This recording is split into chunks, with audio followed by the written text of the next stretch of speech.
വാർത്താ ദിനത്തിലെ പ്രധാന റിപ്പോർട്ടുകളുമായി വാർത്താമഴ ആരംഭിക്കുന്നു. ഞാൻ എസ് വിജയകുമാർ. നമ്മൾ ആദ്യം പോകുന്നത് കൊൽക്കത്തയിലേക്കാണ്. ആർജി കർ മെഡിക്കൽ കോളേജ് അധികൃതർക്കെതിരെ ബലാത്സംഗത്തിന് ഇരയായി കൊല്ലപ്പെട്ട യുവ ഡോക്ടറുടെ പിതാവ് രംഗത്തെത്തി. മണിക്കൂറുകളോളം ഒരു ഡോക്ടറെ കാണാതായിട്ടും ആരും അന്വേഷിച്ചില്ല എന്നത് ദുരൂഹമാണ്. ചെസ്റ്റ് മെഡിസിൻ ഡിപ്പാർട്ട്മെന്റ് മുഴുവൻ സംശയ നിഴലിലാണെന്നും പിതാവ് 24-നോട് പറഞ്ഞു. मेरा लड़की ड्यूटी में गया था, 8:10 से घर से निकले. उसको ओपीडी था हॉस्पिटल में. ओपीडी करके रात डाउन देना पड़ता है. वो 5-6 बज जाता है का काम करने के लिए. 5 बजे माँ के साथ बात हुआ था. फिर 11:15 का टाइम में भी माँ से बात हुआ था. वो बोला जी हम लोगों का 4 आदमी का खाना आया है, हम लोग खाना खा रहा है, आप लोग खाना खा के सो जाइए. वो ऐसे ही बात होता था. सुबह में हम घर में नहीं था, हम काम में था. लड़की मेरा माँ को उठकर माँ को फोन किया था. माँ बार बार फोन कर रहे थे, फोन रिंग हो रहा था, लेकिन कोई उस टाइम तो मेरा लड़की गुजर ही गया है. സംഭവത്തിൽ രാജ്യവ്യാപകമായ ആരോഗ്യ പ്രവർത്തകർ പ്രതിഷേധം തുടരുകയാണ്. ഡൽഹി നിർമ്മാൺ ഭവന് മുന്നിൽ ഡോക്ടേഴ്സും നഴ്സസും ഉൾപ്പെടെ നൂറുകണക്കിന് ആളുകൾ സംഘടിച്ചു. ആർജി കർ മെഡിക്കൽ കോളേജ് മുൻ പ്രിൻസിപ്പൽ ഡോക്ടർ സന്ദീപ് ഘോഷിനെ CBI ചോദ്യം ചെയ്യുകയാണ്.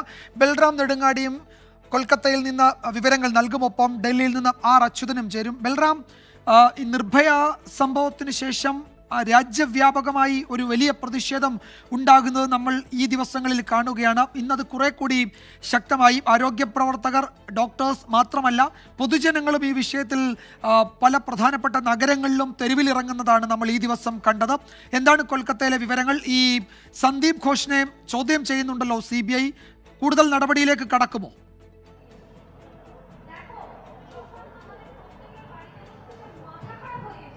വിജയകുമാർ സൂചിപ്പിച്ച പോലെ തന്നെ പ്രതിഷേധം ശക്തമാവുകയാണ്. നേരത്തെ റെസിഡന്റ് ഡോക്ടർമാരുടെ സംഘടന മാത്രമുണ്ടായിരുന്ന പ്രതിഷേധം പിന്നീട് മറ്റ് മേഖലകളിലേക്കും വ്യാപിക്കുകയാണ്.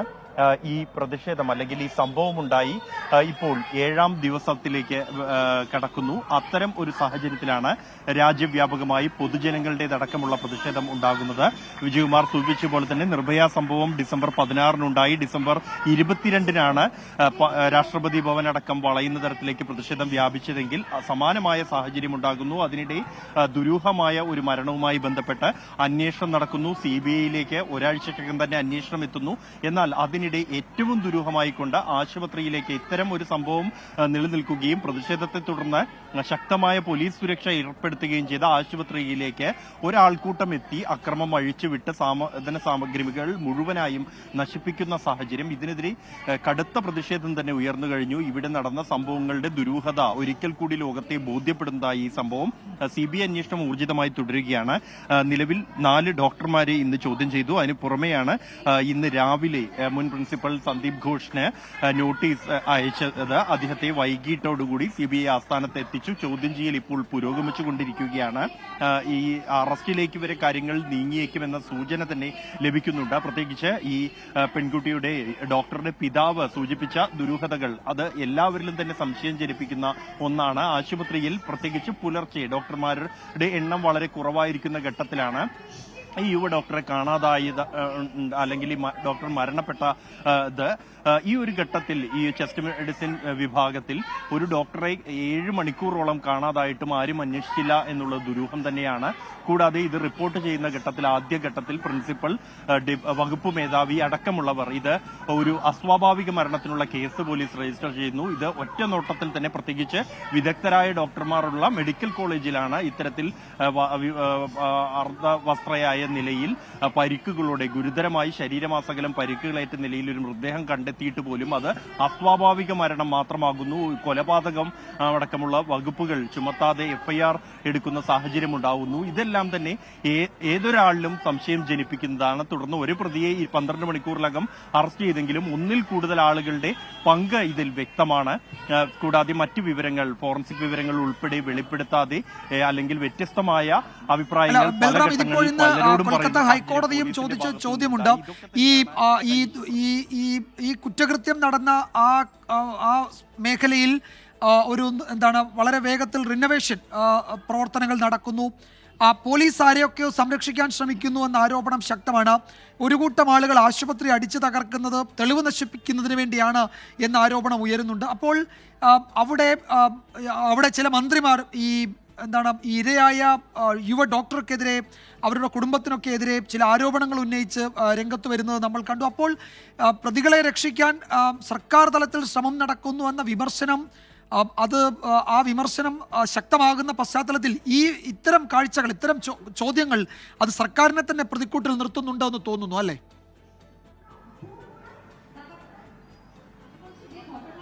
തീർച്ചയായും വിജയകുമാർ, ഇത് സർക്കാരിനെ പ്രതിക്കൂട്ടിൽ നിർത്തുന്നത് തന്നെയാണ്. പ്രത്യേകിച്ച് പോലീസിനെ ആദ്യഘട്ടത്തിൽ ഈ അറസ്റ്റ് 12 മണിക്കൂറിനകം ഉണ്ടായെങ്കിൽ പോലും അറസ്റ്റ് ചെയ്യപ്പെട്ട വ്യക്തി എന്നുള്ളത് അദ്ദേഹം സിവിക് പോലീസ് വളണ്ടിയറാണ്. അതായത് പോലീസ് അല്ലെങ്കിൽ പോലും പോലീസിന്റേതായ എല്ലാ അധികാരങ്ങളും ഉപയോഗിച്ചിരുന്നു. പ്രത്യേകിച്ച് ഇയാൾക്ക് രാഷ്ട്രീയ ബന്ധങ്ങൾ ഉണ്ടായിരുന്നു. അതുപയോഗിച്ച് തന്നെയാണ് ഈ ആശുപത്രിയുടെ സമീപമുള്ള പോസ്റ്റിൽ തന്നെ ഇയാൾ തുടർച്ചയായി ഇവിടെ തന്നെ സേവനം അനുഷ്ഠിച്ചിരുന്നത്. തുടർന്ന് ഇയാൾക്ക് ആശുപത്രിക്കകത്ത് ഒരു പോലീസുകാരനോ അല്ലെങ്കിൽ ആശുപത്രിയിലെ ഒരു ജീവനക്കാരനോ ഉള്ളതിനേക്കാൾ സ്വാതന്ത്ര്യം ഏത് സമയത്തും ആശുപത്രിയിൽ കയറി ഇറങ്ങാൻ ഉണ്ടായിരുന്നു എന്നാണ് അറിയാൻ കഴിയുന്നത്. ഇത്തരത്തിലുള്ള ആളുകളെ റിക്രൂട്ട് ചെയ്യുന്നതടക്കം പാർട്ടി സംവിധാനങ്ങൾ വഴിയാണ് എന്നടക്കമുള്ള വിമർശനങ്ങൾ ഈ ഘട്ടത്തിൽ ഉയരുന്നുണ്ട്. ഇതുകൊണ്ട് തന്നെയാണ് സർക്കാരിനെയും തൃണമൂൽ കോൺഗ്രസിനെയും ഇത് പ്രതിരോധത്തിലാക്കുന്നതും രാഷ്ട്രീയമായി ഉത്തരം മുട്ടിക്കുന്നതും. ഈ ഘട്ടത്തിൽ ഇതിനെ പ്രതിരോധിക്കാൻ നടത്തിയ നീക്കങ്ങൾ അത് കൂടുതൽ വിവാദങ്ങളിലേക്ക് നീങ്ങുകയായിരുന്നു. പ്രത്യേകിച്ച് വിജയകുമാർ പറഞ്ഞതുപോലെ തന്നെ മന്ത്രിമാരുടെ ഭാഗത്തു നിന്നും പലരിൽ നിന്നും ഉണ്ടായ വിവാദ പരാമർശങ്ങൾ, പ്രിൻസിപ്പലിന്റെ ഭാഗത്തു നിന്ന് ഈ സംഭവം ഉണ്ടായതിന് പിന്നാലെയുണ്ടായ വിവാദപരമായ പരാമർശം, ഇതെല്ലാം കൂടുതൽ പ്രതിരോധത്തിലേക്ക് നീക്കുന്ന ഒരു സാഹചര്യമുണ്ടായി. ഈ ഘട്ടത്തിലാണ് മമത തന്നെ നേരിട്ട് തെരുവിലേക്ക് പ്രതിഷേധവുമായി ധർണയുമായി ഇറങ്ങുന്ന ഒരു സാഹചര്യം പോലും ഉണ്ടായിരിക്കുന്നത്. നീതി ആവശ്യപ്പെട്ടുകൊണ്ട്, ഇരയ്ക്ക് നീതി ആവശ്യപ്പെട്ടുകൊണ്ട് ഈ പോലീസിനെ ഭരിക്കുന്ന മുഖ്യമന്ത്രി തന്നെ രംഗത്തിറങ്ങുന്ന അപൂർവമായ ഒരു സാഹചര്യമാണ് ഇതിലൂടെ ഉണ്ടായത്. പോലീസിന്റെ ഭാഗത്തുനിന്ന് അന്വേഷണ പുരോഗതി 5 ദിവസം കൊണ്ട് ഉണ്ടായില്ല എന്ന് കൊൽക്കത്ത ഹൈക്കോടതി നേരത്തെ ഈ ഹർജി പരിഗണിച്ച ഘട്ടത്തിൽ നിരീക്ഷണം നടത്തിയിരുന്നു. തുടർന്നാണ് ഈ കേസ് CBIക്ക് ഏൽപ്പിക്കുന്നത്. CBIയെ ഏൽപ്പിച്ചതിന് പിന്നാലെ 3-ാം ദിവസമാണ് ഈ ഞായറാഴ്ചയ്ക്കകം കേസ് അന്വേഷണം പൂർത്തിയാക്കി പ്രതികൾക്ക് മുഴുവൻ ശിക്ഷ ഉറപ്പാക്കണമെന്ന ആവശ്യവുമായി മുഖ്യമന്ത്രി തന്നെ തെരുവിൽ പാർട്ടി നേതാക്കളായ സ്ത്രീകളെയും കൂട്ടി ഇറങ്ങിയിരിക്കുന്നത്. ഇത് എത്ര പ്രതിരോധിക്കാനുള്ള ശ്രമം മുഖ്യമന്ത്രിയുടെയും പാർട്ടിയുടെയും ഭാഗത്തുനിന്ന് സജീവമായി ഉണ്ടാകുന്നുണ്ട്. ഇതുവരെയും മൗനം അവലംബിച്ചിരുന്ന പാർട്ടിയുടെ വനിതാ നേതാക്കൾ, പ്രത്യേകിച്ച് വനിതകൾക്ക് ഏറ്റവും കൂടുതൽ ശതമാനം സീറ്റ് നൽകിയ പാർട്ടി കൂടിയാണ് തൃണമൂൽ കോൺഗ്രസ്. ആ വനിതാ നേതാക്കളെ രംഗത്തിറക്കിയിരിക്കുന്നു സമൂഹ മാധ്യമങ്ങളിലൂടെ. എങ്കിൽ പോലും ഇപ്പോഴും പ്രതിരോധത്തിൽ തന്നെയാണ്. ഈ കേസിലെ പ്രതികളെ മുഴുവൻ CBI ഇനി അറസ്റ്റ് ചെയ്ത് അത് ജനങ്ങൾക്ക്, പ്രതിഷേധക്കാർക്ക്, ഒപ്പം തന്നെ ഈ ഇരയുടെ കുടുംബത്തിന് അവർക്ക് വിശ്വാസ്യ യോഗ്യമാകുന്ന തരത്തിലുള്ള ഒരു അന്വേഷണം CBIയുടെ ഭാഗത്തുനിന്ന് ഉണ്ടാകണം. പോലീസിന്റെ സഹകരണം അക്കാര്യത്തിൽ ഉണ്ടാകണം. പ്രത്യേകിച്ച് ഈ ആശുപത്രിയുടെ അത്യാഹിത വിഭാഗം കഴിഞ്ഞ ദിവസം അടിച്ചു തകർത്ത സംഭവം, അതും ഇതിൽ കൂടുതൽ ചോദ്യങ്ങൾ ഉന്നയിക്കുന്നതാണ്. ഇത്തരത്തിൽ തെളിവ് നശിപ്പിക്കാനുള്ള ശ്രമങ്ങളാണെന്ന ആരോപണം നിലനിൽക്കുമ്പോഴും ഈ മൃതദേഹം കണ്ടെത്തിയ 4-ാം നിലയിലേക്ക് അക്രമികൾ എത്തിയിട്ടില്ല എന്നും താഴെ നിലയിലുള്ള മാത്രമാണ് അക്രമം ഉണ്ടായത്, 1-ാം നിലയിലേക്ക് എത്തിയെങ്കിലും അവിടെയൊന്നും അക്രമ സംഭവങ്ങൾ ഉണ്ടായില്ല എന്നുമാണ് പോലീസിന്റെ വിശദീകരണം. അതെന്തായാലും മുഖവിലക്കെടുത്താൽ പോലും ആ അക്രമം നടത്തിയ പ്രതികളെ മുഴുവനായും അറസ്റ്റ് ചെയ്യേണ്ട സാഹചര്യം ഉണ്ടാക്കണം. അതിനിടെയും ഈ പ്രതിഷേധത്തിനായി നിലവിൽ കഴിഞ്ഞ 6 ദിവസമായി ഇവിടെ പ്രതിഷേധിക്കുകയായിരുന്ന ആളുകളെ പലരെയും ഈ അക്രമത്തിൽ പോലീസ് പ്രതിപട്ടികയിൽ ഉൾപ്പെടുത്തിയിരിക്കുന്നു എന്നുള്ളതും പോലീസിനെതിരെ വീണ്ടും രോഷം തിരിച്ചുവിടുന്ന ഒരു ശരിയാണ് ബൽറാം. എന്തായാലും അത് കൃത്യമാണ്. പോലീസിനെതിരെ വലിയ വിമർശനം ഉയരുന്നുണ്ട്. ആ വിമർശനം ശരിവെക്കുന്ന തരത്തിലാണ് കൊൽക്കത്തയിൽ നിന്ന് വരുന്ന റിപ്പോർട്ടുകളും കോടതിയുടെ ചോദ്യങ്ങളുമൊക്കെ അത് സൂചിപ്പിക്കുകയും ചെയ്യുന്നുണ്ട്. ഡൽഹിയിലേക്ക് പോകുന്നു. ആർ അച്യുതൻ വിവരങ്ങൾ നൽകാനുണ്ട്. അച്യുതൻ, നിർഭയ സംഭവത്തിൽ എങ്ങനെയാണോ ഡൽഹിയിലെ തെരുവീതികളിൽ പ്രതിഷേധക്കാർ അലയടിച്ചെത്തിയത്, അതിന് സമാനമായ കാഴ്ച നമ്മൾ ഇന്ന് വൈകിട്ട് കണ്ടു. എല്ലാ നിയന്ത്രണങ്ങളും ലംഘിച്ച് പ്രതിഷേധക്കാർ കടക്കാൻ വിലക്കുള്ള പാടില്ലാത്ത മേഖലകളിലേക്ക് അവരെത്തി. വലിയ പ്രതിഷേധം, പോലീസിന് വലിയ ബുദ്ധിമുട്ടുണ്ടാക്കി. അവിടെ എന്താണ് ഇപ്പോഴത്തെ സാഹചര്യം? ഇത് തുടരുമോ? നാളെയും നമ്മൾ ഇതുപോലെ വലിയ പ്രതിഷേധ വേലിയേറ്റം ഡൽഹിയിൽ കാണേണ്ടി വരുമോ?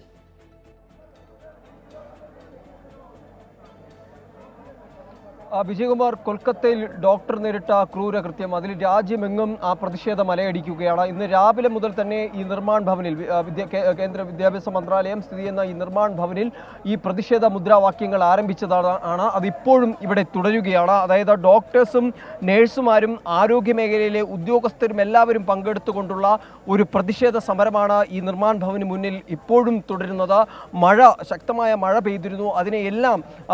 അതിനെല്ലാം അവഗണിച്ചുകൊണ്ട് അവരവരുടെ ആവശ്യങ്ങൾ മുന്നോട്ട് വച്ചുകൊണ്ടാണ് ഇവിടെ സമരം ചെയ്യുന്നത്. അതായത് ഈ central protection act for doctors അത് നടപ്പിലാക്കുക, ഈ ഡോക്ടർമാർക്ക് സുരക്ഷ ഒരുക്കുക, CCTVകൾ സ്ഥാപിക്കുക തുടങ്ങിയ ആവശ്യങ്ങൾ അത് മുന്നോട്ട് വയ്ക്കുന്നുണ്ട്.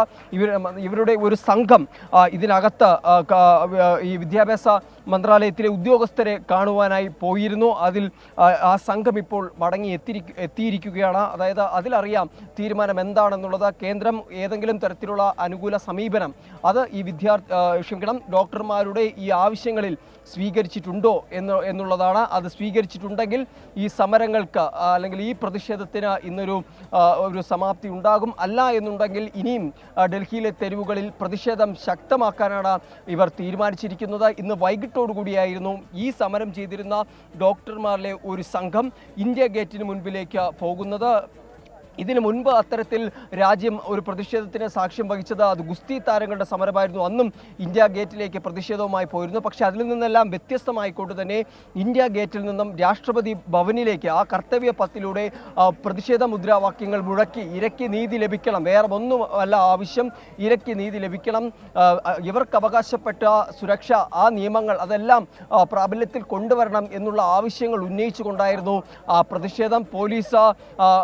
പോലീസിന് പോലും ഒരു ഘട്ടത്തിൽ പിൻവാങ്ങേണ്ടി വന്നു. കാരണം ന്യായമായ ആവശ്യങ്ങൾ മുൻനിർത്തി വളരെ സംയമനത്തോടു കൂടിയുള്ള ഒരു സമരം, ഒരു പ്രതിഷേധമായിരുന്നു ഡൽഹിയിൽ ഉണ്ടായത്. എന്തായാലും നിലവിൽ ഇപ്പോഴും ഈ നിർമ്മാൺ ഭവന് മുന്നിൽ ആ പ്രതിഷേധം തുടരുകയാണ്. ആ മുദ്രാവാക്യങ്ങൾ മുഴക്കി ഇവിടെ ഡോക്ടർമാർ നിലയുറപ്പിച്ചിരുന്നു. ഇപ്പോൾ ആ സംഘം ഇവിടേക്ക് അകത്തേക്ക് പോയ സംഘം ഇപ്പോൾ പുറത്തെത്തിയിരിക്കുകയാണ്. അല്പസമയത്തിനകം അറിയാൻ കഴിയും ഈ പ്രതിഷേധവുമായി മുന്നോട്ട് പോകുമോ അതോ ഏതെങ്കിലും തരത്തിലുള്ള കേന്ദ്ര വിദ്യാഭ്യാസ മന്ത്രിയെയും ആരോഗ്യമന്ത്രിയെയും ഒക്കെ അല്ലെങ്കിൽ ഉദ്യോഗസ്ഥരെയും ഒക്കെ കാണാൻ പോയ സംഘം തിരിച്ചെത്തിയിട്ടുണ്ട്. അവരെന്താണ് പറയുന്നതെന്ന് നമുക്ക് നോക്കാം. ആ ഘട്ടത്തിൽ വീണ്ടും ഈ വാർത്തയുടെ വിശദാംശങ്ങളിലേക്ക് വരാം. കൊൽക്കത്തയിൽ നിന്ന് ബൽറാം നെടുങ്ങാടിയും ഡൽഹിയിൽ നിന്ന് ആർ അച്യുതനുമാണ് വിവരങ്ങൾ നൽകുന്നത്. നേരത്തെ വർഷങ്ങൾക്ക് മുൻപ് നിർഭയ ആ കേസിൽ സംഭവിച്ചതുപോലെ വലിയ പ്രതിഷേധം രാജ്യം ആകെ അലയടിക്കുകയാണ്. കൊൽക്കത്തയിൽ തുടങ്ങി അപ്പോൾ ഡൽഹിയിലേക്ക്, മുംബൈയിലേക്കൊക്കെ എത്തുന്നുണ്ട്. കേരളത്തിലും ഇന്ന് പ്രതിഷേധം നടന്നു. ഈ വാർത്തയുടെ കൂടുതൽ റിപ്പോർട്ടുകൾ ബാക്കിയുണ്ട്. കൊൽക്കത്തയിലെ യുവ ഡോക്ടറുടെ മരണത്തിൽ പശ്ചിമ ബംഗാൾ സർക്കാരിനെ രൂക്ഷമായി വിമർശിച്ച് ഗവർണർ CV ആനന്ദ് ബോസ്. സർക്കാരിൻ്റെ ഭാഗത്തു നിന്നുണ്ടായത് ഗുരുതര കൃത്യവിലോപമാണ്. ഭരണഘടന അനുസരിച്ച് സർക്കാർ പ്രവർത്തിച്ചില്ലെങ്കിൽ ഗവർണറുടെ അധികാരം ഉപയോഗിക്കുമെന്നും CV ആനന്ദ് ബോസ് മുന്നറിയിപ്പ് നൽകി. രാഷ്ട്രീയ വിമർശനങ്ങളെ പ്രതിരോധിക്കാൻ മുഖ്യമന്ത്രി മമതാ ബാനർജി ഇന്ന് തെരുവിലിറങ്ങി. ആർജിക്കർ മെഡിക്കൽ കോളേജിൽ യുവ ഡോക്ടർക്ക് നേരെ നടന്നത് കൂട്ടബലാത്സംഗമെന്നും കേസിൽ സർക്കാർ ഗുരുതര വീഴ്ച വരുത്തിയെന്നും ഗവർണർ CV ആനന്ദ് ബോസ് വിമർശിച്ചു. ഗവൺമെന്റിന്റെ ഭാഗത്തുനിന്ന് കുറ്റകരമായ കൃത്യവിലോപം ഉണ്ടായിരിക്കുന്നു. അറിയാതെ ചെയ്യുന്ന തെറ്റ് നമുക്ക് മനസ്സിലാക്കാം, അറിഞ്ഞുകൊണ്ടാണ് ചെയ്യുന്നത്. ഉറങ്ങിക്കിടക്കുന്നതിന് ഉണർത്താം, പക്ഷെ ഉറക്കം നടിച്ചു കിടക്കുന്നതിന് ഉണർത്താനാവില്ല. CBIയെ ഭീഷണിപ്പെടുത്തി വരുതിയിലാക്കാൻ മുഖ്യമന്ത്രി ശ്രമിക്കരുതെന്നും ഗവർണർ തുറന്നടിച്ചു. ആശുപത്രിയിൽ ആക്രമണം നടത്തിയ പ്രതികളെ 42 മണിക്കൂറിൽ അറസ്റ്റ് ചെയ്യണമെന്നാണ് ഗവർണർ സർക്കാരിന് നൽകിയ അന്ത്യശാസനം. പ്രതിപക്ഷ പ്രതിഷേധം ശക്തമായതോടെ മുഖ്യമന്ത്രി മമതാ ബാനർജി പ്രതിരോധവുമായി തെരുവിലിറങ്ങി. വനിതാ നേതാക്കൾക്കൊപ്പം കൊൽക്കത്തയിൽ മാർച്ച് നടത്തി.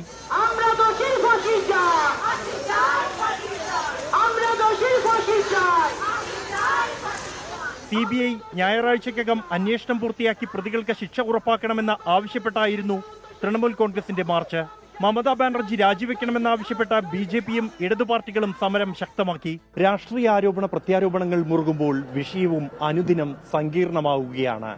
അതേസമയം സുരക്ഷ ഉറപ്പാക്കാതെ ഇനി ജോലിയിലേക്കില്ല എന്നാണ് ഡോക്ടർമാരുടെ സംഘടനകളുടെ തീരുമാനം. കൊൽക്കത്തയിൽ നിന്നും ജിജീന്ദ്രനൊപ്പം ബൽറാം നെടുങ്ങാടി, 24. ആർജികർ ആശുപത്രിയിലെ വനിതാ ഡോക്ടറുടെ ബലാത്സംഗ കൊലപാതകത്തിൽ മമതാ സർക്കാരിനെ അതിരൂക്ഷമായി വിമർശിച്ച് കൽക്കത്ത ഹൈക്കോടതി. സംസ്ഥാന സർക്കാർ സമ്പൂർണ്ണ പരാജയമെന്നാണ് കോടതിയുടെ കുറ്റപ്പെടുത്തൽ.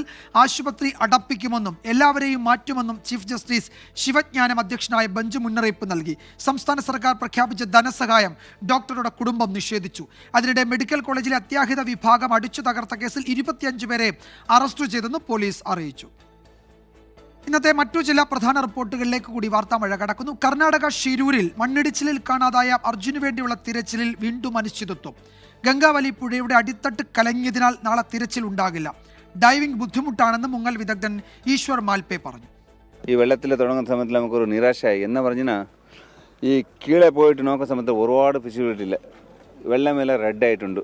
അപ്പം ഞങ്ങൾ തേടുന്ന സമയത്തിൽ 3 കമ്പി പീസ് കിട്ടി. അത് 3 ബണ്ണിൻ്റെ അത് മേലാക്കി നോക്കി. ഇപ്പം നമ്മ അർജുൻ്റെ വണ്ടിൻ്റെ ഉറവല്ലേ ഞാൻ ലാസ്റ്റ് അവസാനം പിന്നെ അപ്പുറത്തെ സൈഡിൽ ഇപ്പോൾ പറഞ്ഞ അടിഭാഗത്തിൽ പിന്നെ ഒരു വലിയ ഒരു കമ്പി കിട്ടി. അതിനെ ഇപ്പം ഞങ്ങൾ മേലെ വലിക്കാനായില്ലേ, അതിനെ കയറിട്ടിപ്പോൾ വന്നിട്ട് പോയി. ആലമറ ഇപ്പം ഇന്നലെ ഞങ്ങൾ ആ സ്ഥലത്തിലുണ്ട്. ഇന്നിപ്പോൾ നോക്കുന്ന സമയത്തിൽ എവിടെ ഉണ്ടെന്ന് തേടാനാവില്ല. ഒരുപാട് വിസിലിട്ടില്ല. ഞങ്ങൾ അർജുൻ്റെ കയറിട്ടത് ബണ്ണിൻ്റെ അത് അങ്ങനെ തന്നെ ഉണ്ട്. അത് കാണാൻ പറ്റില്ല. അത് അവിടെ തന്നെ എടുക്കാൻ പോയില്ലേ ആ സ്ഥലത്ത്. എന്ന് പറഞ്ഞാൽ ആ അടയാളം ഒരു അതിന് തെറ്റിപ്പോയ ഒരുപാട് ബുദ്ധിമുട്ടാവും. ഡ്രഡ്ജർ എത്തിച്ച ശേഷമേ തിരച്ചിൽ പുനരാരംഭിക്കാനാകൂ. ഡ്രഡ്ജർ എത്തിക്കാൻ 5 ദിവസം എടുക്കുമെന്ന് കാർവാർ MLA സതീഷ് കൃഷ്ണസേൽ പറഞ്ഞു. No, we have to give him minimum 10 days work. Because we have to, that may be required for 3 days, but we have to remove that island also. Because the river should not take diversion from this roadside. Again, it should not collapse. So that we have to clear all this dunes, sand dunes or mud dunes, whatever we call it, or rock dunes. That we will clear it. Okay? We will work, boss, definitely. We will work for our brother. I told you, Arjun, along with our both people are there. Arun Pooparamba ഷിരൂരിൽ നിന്ന് ഏറ്റവും പുതിയ വിവരങ്ങൾ നൽകും. അരുൺ, ഒരു ദിവസത്തെ ഇടവേള കഴിഞ്ഞ് ഗംഗാവലി പുഴയിലേക്ക് ഇറങ്ങുമ്പോൾ വീണ്ടും അനിശ്ചിതത്വമാണ്. പുഴയുടെ ആഴങ്ങളിലെ ചെളി നിറഞ്ഞ മണ്ണ്, കാഴ്ചപരിധി അവിടെ പ്രശ്നമാണ്. ഡ്രഡ്ജർ കൊണ്ടുവരാൻ വീണ്ടും സമയമെടുക്കുന്നു. ഇപ്പോഴിതാ സതീഷ് കൃഷ്ണസേൽ പറയുന്നു ഒരു 10 ദിവസം കൂടി എനിക്ക് സമയം വേണമെന്ന്. അപ്പോൾ നമ്മൾ ഈ കാത്തിരിപ്പ് തുടരും എന്നാണ് അർത്ഥം, അല്ലേ? വിജയകുമാർ, ഇതിൽ ഏറ്റവും പ്രധാനപ്പെട്ട കാര്യം ആ തെരച്ചിൽ വീണ്ടും അനിശ്ചിതത്വത്തിലേക്ക് പോകുന്നു എന്നതാണ്. അത് നാളെ തെരച്ചിലില്ല എന്ന് ജില്ലാ ഭരണകൂടം പറയുമ്പോൾ തന്നെ ഇനി എപ്പോൾ തെരച്ചിൽ പുനരാരംഭിക്കാനാകുമെന്ന കാര്യം ചോദിക്കുമ്പോൾ ഡ്രഡ്ജർ എത്തിയതിനു ശേഷം മാത്രമേ ഇനി ഡീപ്പ് ഡൈവിംഗ് ഉൾപ്പെടെ സാധ്യമാവൂ എന്നതാണ് ജില്ലാ ഭരണകൂടം പറയുന്നത്. അതായത് ഡ്രഡ്ജർ എത്തിച്ചതിന് ശേഷം മാത്രമേ ഈ ദൗത്യം പുനരാരംഭിക്കാനാകൂ എന്ന നിലപാടിലാണ് നിലവിൽ ഇപ്പോൾ ജില്ലാ ഭരണകൂടമുള്ളത്. ഇന്ന് നമുക്കറിയാം കാര്യമായ എന്തെങ്കിലും ഒരു പോസിറ്റീവായിട്ടുള്ള ഒരു റിസൾട്ട് ഇന്നത്തെ തെരച്ചിലിന് ശേഷം ഉണ്ടായി എന്ന് നമുക്ക് പറയാൻ സാധിക്കില്ല. ചില ലോഹഭാഗങ്ങളൊക്കെ കണ്ടെത്താൻ സാധിച്ചു. പിന്നീട് വൈകിട്ട് അർജുൻ്റെ ലോറിയിലുണ്ടായിരുന്ന കയർ ഉൾപ്പെടെ കണ്ടെത്താൻ സാധിച്ചു എന്നതിനപ്പുറത്തേക്ക് നാവികസേന ഉൾപ്പെടെ മാർക്ക് ചെയ്ത ആ സ്പോട്ടിലെത്തി അവർ രാവിലെ തന്നെ പരിശോധന നടത്തിയെങ്കിലും ഈ അണ്ടർ വാട്ടർ വിസിബിലിറ്റി വളരെ കുറവായിരുന്നു. അതായത് കാഴ്ച പരിമിതി ഉണ്ട് എന്ന് നേവി തന്നെ വ്യക്തമാക്കിയിരുന്നു. ഈശ്വർ മാൽപേയും അത് ആ കാര്യം പറയുകയുണ്ടായി. അത്തരത്തിലൊരു പ്രതിസന്ധി നിലനിൽക്കുന്നുണ്ട്. ഉച്ചയ്ക്ക് ശേഷം ശക്തമായിട്ടുള്ള മഴ പെയ്തു. ഇതോടെ കാര്യങ്ങൾ കൂടുതൽ പ്രതിസന്ധിയിലേക്ക് പോവുകയും ചെയ്തു. അതിനെ തുടർന്നാണ് ഇപ്പോൾ ജില്ലാ ഭരണകൂടം ഇത്തരമൊരു തീരുമാനമെടുത്തിട്ടുള്ളത്. നാളെ എന്തായാലും തെരച്ചിലില്ല. വരും ദിവസങ്ങളിലും തെരച്ചിലുണ്ടാകാനുള്ള സാധ്യതയുമില്ല. വിജയകുമാർ ഇപ്പോൾ സൂചിപ്പിച്ചതുപോലെ ഡ്രഡ്ജർ എത്തിച്ചതിന് ശേഷം മാത്രമേ ഈ മണ്ണ് നീക്കം ചെയ്ത് വലിയ കല്ലുകൾ നീക്കം ചെയ്താൽ മാത്രമേ ഇനിയിപ്പോൾ പൂർണ്ണ തോതിലുള്ള തെരച്ചിൽ സാധ്യമാവൂ എന്നുള്ളത് അത് ദൗത്യ സംഘം തന്നെ വ്യക്തമാക്കിയിട്ടുണ്ട്.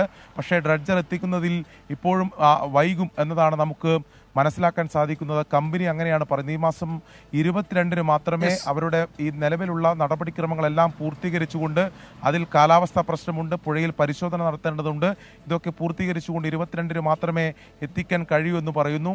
MLA തന്നെ 10 ദിവസത്തെ ആവശ്യപ്പെടുന്നു. അങ്ങനെയാണെങ്കിൽ ആ ദൗത്യം വീണ്ടും നീളുന്നൊരു സാഹചര്യമാണ് നിലവിലുള്ളത്. യെസ്, ഷിരൂരിൽ നിന്ന് അരുൺ പൂപ്പറമ്പയാണ് വിവരങ്ങൾ നൽകിയത്. നാളെ തെരച്ചിൽ ഉണ്ടാകില്ല. നാളെ കഴിഞ്ഞ് എങ്ങനെയാണ് എന്നത് സംബന്ധിച്ച് തീരുമാനങ്ങളൊന്നുമില്ല. 22-ാം തീയതി കഴിയണം ഡ്രഡ്ജർ ഷിരൂരിൽ എത്തണമെങ്കിൽ. അതുവരെ പരിശോധന ഉണ്ടാകുമോ എന്നറിയില്ല. ഇന്ന് മഴ പെയ്തു. ഗംഗാവലിയിലെ വെള്ളം കുറെ കൂടി കലങ്ങി. കാഴ്ച ബുദ്ധിമുട്ടാണ്. താഴെ മരങ്ങളൊന്നും നീക്കാൻ കഴിയുന്നില്ല. അങ്ങനെ നിരവധി പ്രശ്നങ്ങളുണ്ട്. അനിശ്ചിതത്വം തുടരുകയാണ്. അപ്പോൾ കൂടുതൽ തീരുമാനം വരെ പക്ഷേ നാളെ കഴിഞ്ഞായിരിക്കും ഉണ്ടാവുക. വിശദാംശങ്ങളാണ് അരുൺ നൽകിയത് ഷിരൂരിൽ നിന്ന്. വാർത്താമഴയിലേക്ക് വീണ്ടും സ്വാഗതം. ജമ്മു കാശ്മീരിലെയും ഹരിയാനയിലെയും നിയമസഭാ തെരഞ്ഞെടുപ്പ് തീയതികൾ പ്രഖ്യാപിച്ചു. ജമ്മു കാശ്മീരിൽ 3 ഘട്ടമായും ഹരിയാനയിൽ ഒറ്റഘട്ടമായാണ് തെരഞ്ഞെടുപ്പ്. പ്രകൃതി ദുരന്തമുണ്ടായ വയനാട്ടിൽ ഉൾപ്പെടെ ഉപതെരഞ്ഞെടുപ്പ് തീയതി പിന്നീട് പ്രഖ്യാപിക്കും. Elections in J&K will be held in 3 phases. Counting would be on 4th of October. അനുച്ഛേദം 370 പിൻവലിച്ചതിന് ശേഷം ജമ്മു കാശ്മീർ ബൂത്തിലേക്ക് എത്തുകയാണ്. 90 നിയമസഭാ മണ്ഡലങ്ങൾ സെപ്റ്റംബർ 18, 25, ഒക്ടോബർ 1 തീയതികളിലായി വിധി എഴുതും. ഹരിയാനയിൽ ഒക്ടോബർ 1 ഒറ്റഘട്ടമായിട്ടായിരിക്കും വോട്ടെടുപ്പ്. ഒക്ടോബർ 4 രണ്ടിടത്തെയും വോട്ടെണ്ണൽ. 47 ഇടങ്ങളിൽ ഉപതെരഞ്ഞെടുപ്പുകൾ നടക്കാനുണ്ടെന്നും പ്രകൃതി ദുരന്തമുണ്ടായ വയനാട് ഉടൻ തെരഞ്ഞെടുപ്പ് നടത്തുക ഉചിതമല്ലെന്നും തെരഞ്ഞെടുപ്പ് കമ്മീഷൻ വിശദീകരിച്ചു. ജമ്മു കാശ്മീരിൽ ആകെയുള്ള 87.09 ലക്ഷം വോട്ടർമാരിൽ 3.71 ലക്ഷം പുതുമുഖ വോട്ടർമാരാണ്. 11,838 പോളിംഗ് സ്റ്റേഷനുകളാകും ഇവിടെ വോട്ടെടുപ്പിനായി തയ്യാറാക്കുക. ഹരിയാനയിൽ 90 മണ്ഡലങ്ങളുടെ വിധി 2.01 കോടി വോട്ടർമാർ നിശ്ചയിക്കും. ആകെ 20,629 പോളിംഗ് സ്റ്റേഷനുകളാകും ഹരിയാനയിൽ ഉണ്ടാകുക. കേരളത്തിൽ നിന്നുള്ളവരെ സംബന്ധിച്ച് ഏറ്റവും പ്രധാനമായും ഇന്നത്തെ വാർത്താ സമ്മേളനത്തിൽ നോക്കിയിരുന്നത് വയനാട് ലോക്സഭാ ഉപതെരഞ്ഞെടുപ്പും ചേലക്കര പാലക്കാട് നിയമസഭാ മണ്ഡലങ്ങളിലെ ഉപതെരഞ്ഞെടുപ്പും എന്ന് നടക്കും എന്നതായിരുന്നു. നിലവിലുള്ള സാഹചര്യത്തിൽ തെരഞ്ഞെടുപ്പ് കമ്മീഷൻ തീരുമാനിച്ചിരിക്കുന്നത് മഹാരാഷ്ട്ര, ജാർഖണ്ഡ് നിയമസഭാ തെരഞ്ഞെടുപ്പുകൾക്കൊപ്പം അവ നടത്തിയാൽ മതി എന്നാണ്. ഡൽഹിയിലെ വിഗ്യാൻ ഭവനിൽ നിന്നും ക്യാമറമാൻ ആശിഷ് മട്ടുവിനോടൊപ്പം ആർ രാധാകൃഷ്ണൻ, 24. UDFിന്റെ തെറ്റായ പ്രചാരണങ്ങളുടെ ഫലമാണ് വടകരയിലെ കാഫിർ സ്ക്രീൻഷോട്ട് വിവാദമെന്ന് CPM സംസ്ഥാന സെക്രട്ടറി MV ഗോവിന്ദൻ. KK ശൈലജയ്ക്കെതിരെ നടന്ന അശ്ലീല പ്രചാരണമാണ് ആദ്യം ചർച്ച ചെയ്യേണ്ടത്. തെറ്റായ പ്രചാരണ രീതികളിലെ അപകടം ചൂണ്ടിക്കാട്ടാനാണ് മുൻ MLA KK ലതിക സ്ക്രീൻഷോട്ട് പങ്കുവച്ചതെന്നും MV ഗോവിന്ദൻ ന്യായീകരിച്ചു. വടകര ലോക്സഭാ തെരഞ്ഞെടുപ്പിൽ ആദ്യഘട്ടം മുതൽ വർഗീയതയും അശ്ലീലവും പ്രചരിപ്പിച്ചത് UDF ആണെന്ന് MV ഗോവിന്ദൻ കുറ്റപ്പെടുത്തി. ടീച്ചറമ്മ എന്ന പേരിനെ അധിക്ഷേപിച്ചു. KK ശൈലജയെ മുസ്ലിം വിരുദ്ധയായി ചിത്രീകരിക്കാനും ശ്രമം നടന്നു. KK ലതിക വിവാദ സ്ക്രീൻഷോട്ട് പങ്കുവച്ചത് സതുദ്ദേശത്തോടെയാണെന്നും MV ഗോവിന്ദൻ. പോലീസ് റിപ്പോർട്ടിൽ പരാമർശിക്കുന്ന സൈബർ ഗ്രൂപ്പുകളെ CPIM നേരത്തെ തന്നെ തള്ളിപ്പറഞ്ഞിട്ടുള്ളതാണ്. DYFI നേതാവ് റിബേഷ് രാമകൃഷ്ണന് പങ്കുണ്ടോ എന്നതിൽ അന്വേഷണം നടക്കട്ടെയെന്നും MV ഗോവിന്ദൻ പറഞ്ഞു. വ്യക്തിപരമായ അധിക്ഷേപത്തിന്റെ രീതികൾ പ്രഖ്യാപിച്ചുകൊണ്ട് വ്യക്തിഹത്യയുടെ തലങ്ങളിലേക്ക് ഞങ്ങൾ നീങ്ങാൻ പോവുകയാണ് എന്ന് വ്യക്തമാക്കുന്ന സംഭവങ്ങളാണ് അതിനു പിന്നാലെ ഓരോന്നോരോന്നായി ഉണ്ടായത്. കാഫിർ സ്ക്രീൻഷോട്ട് ആദ്യം പ്രത്യക്ഷപ്പെട്ടത് ഇടത് സൈബർ ഗ്രൂപ്പുകളിലെന്നാണ് പോലീസ് ഹൈക്കോടതിയിൽ നൽകിയ റിപ്പോർട്ട്. എന്നാൽ തുടർ നടപടികളിലേക്ക് പോലീസ് കടക്കുന്നില്ലെന്നാണ് UDFന്റെ ആരോപണം. സ്ക്രീൻഷോട്ടിന് പിന്നിൽ പ്രവർത്തിച്ച ക്രിമിനലുകളെ മുഖ്യമന്ത്രി സംരക്ഷിക്കുന്നുവെന്ന് പ്രതിപക്ഷ നേതാവ് VD സതീശൻ. ബാക്കി നാട്ടിൽ എല്ലാവരും പറഞ്ഞു. ആഭ്യന്തര വകുപ്പിന്റെ ചുമതലയുള്ള മുഖ്യമന്ത്രി പത്രത്തിൽ വായിച്ചിട്ടാണ് പോലീസ്, അദ്ദേഹത്തിന്റെ കീഴിലുള്ള പോലീസ് ഹൈക്കോടതിയിൽ അഫിഡവിറ്റ് കൊടുത്തറിഞ്ഞു. അല്ലാത്ത കാര്യമൊക്കെ മുഖ്യമന്ത്രിയും മുഖ്യമന്ത്രിയുടെ ഓഫീസിലുള്ള ഉപജാപക സംഘവും അറിയുന്നുണ്ടല്ലോ. കേരളത്തിന്റെ മതേതര സ്വഭാവം പരീക്ഷിക്കപ്പെട്ട സന്ദർഭമാണ് കാഫിർ വിവാദമെന്ന് മുസ്ലിം ലീഗ് നേതാവ് PK കുഞ്ഞാലിക്കുട്ടി. ഞങ്ങളുടെയൊക്കെ മതേതരം ടെസ്റ്റ് ചെയ്യപ്പെട്ട ഒരു സന്ദർഭമായിരുന്നു അത്. പക്ഷേ അത് പത്തരം മാറ്റുള്ളതാണ് എന്ന് ഈ കാലഘട്ടത്തിൽ തെളിയിക്കാനുള്ള അവസരം ഉണ്ടായതിൽ ഞങ്ങൾക്കൊക്കെ സന്തോഷമുണ്ട്. പോലീസ് ഒത്തുകളി ആരോപിച്ച് വരുന്ന തിങ്കളാഴ്ച SP ഓഫീസിലേക്ക് UDF മാർച്ച് നടത്തും. വസ്തുതകൾ കോടതിയിൽ വെളിപ്പെടുമെന്നാണ് LDF കൺവീനർ EP ജയരാജൻ പ്രതികരിച്ചത്. KK ലതിക സ്ക്രീൻഷോട്ട് പങ്കുവച്ചതിൽ തെറ്റില്ലെന്ന് EP ജയരാജനും ന്യായീകരിച്ചു. 24 തിരുവനന്തപുരം. റിപ്പോർട്ടോടെ വാർത്താമഴ അവസാനിക്കുന്നു.